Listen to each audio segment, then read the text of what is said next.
If you're an employer, one of the things you need to be very, very mindful of if you are defending a WRC claim against you is to look at the specific letter that you receive from the Workplace Relations Commission.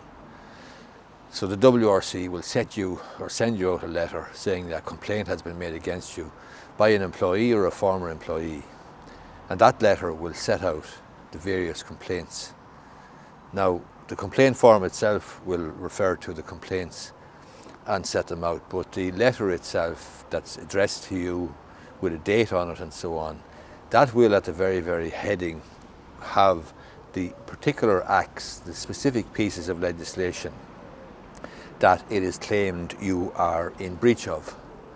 And your starting point for any defence of yourself and of your business, the starting point is to see precisely which complaints, which acts you're being accused of. And I have seen so many times employers getting completely flustered and bogged down in defending claims that, for example, have not been made against them, and failing to defend claims that have been made against them.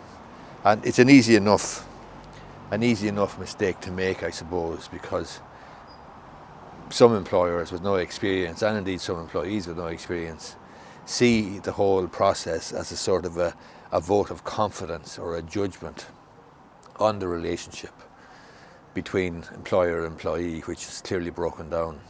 But that is not the case. You need to be forensic and laser focused, if you're an employer, on the specific complaints that have been made against you, and you need to address those complaints. I, for example, was doing a consultation this week with an employer, and in the beginning of his submission he went into great detail about the obligation, the legal obligation or not, to provide a written contract of employment. And yet when I got the letter then from him, from the WRC, the complaint under the Terms of Employment Information Act 1994 was not raised. In other words, his entire submission was practically focused on a complaint that wasn't made.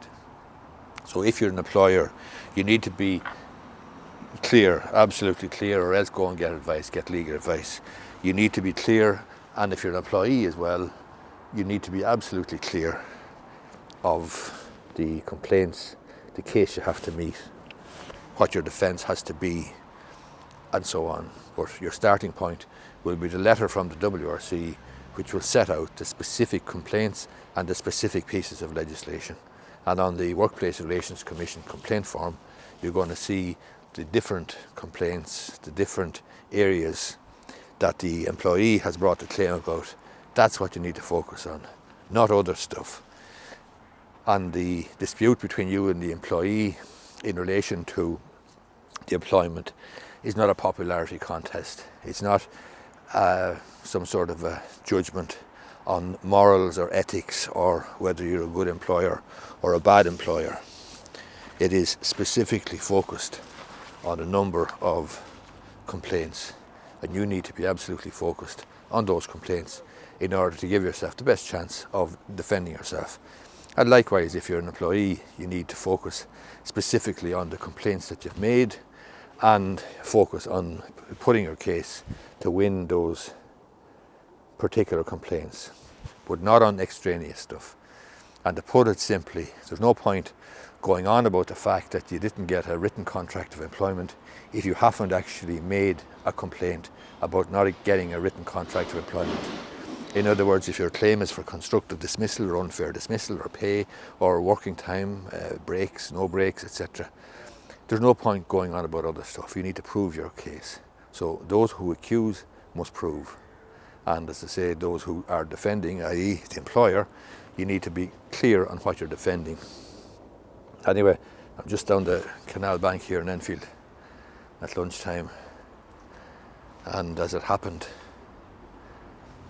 I stumbled upon some unlawful activity going on in the vicinity, and quite frankly, the activity that I saw which is unlawful, is kind of pathetic. So anyway, I'd say he or she, I'm not sure which, got as big a fright as I did when they saw me, especially dressed in a suit and all. But anyway, that's the story. Hope you find the video useful. If you do, I'd appreciate if you hit the thumbs up button down below, and you may be interested in subscribing to my YouTube channel.